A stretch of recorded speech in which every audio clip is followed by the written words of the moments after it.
Ito yung malakas na alimango na nahuli natin ngayong araw mga kasagwan, no. Pinutol pa talaga niya yung pangtali sa pain. Ang laki niya.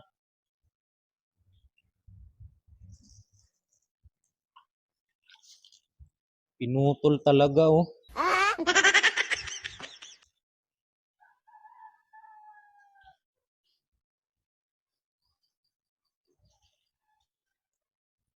At wala talagang pain na natira, oh. Hindi totoo yan.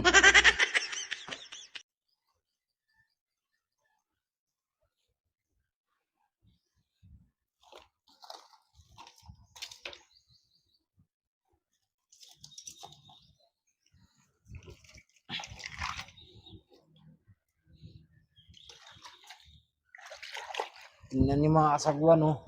Ang laki niya. Sana all.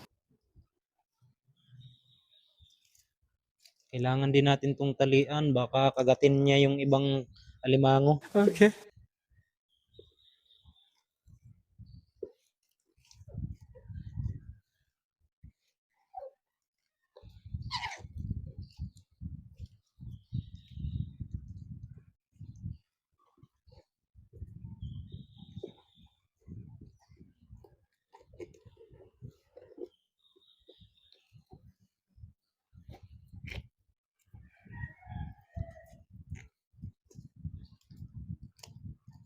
Ayan, nakatali na siya. Hindi na niya kagatin yung ibang alimango.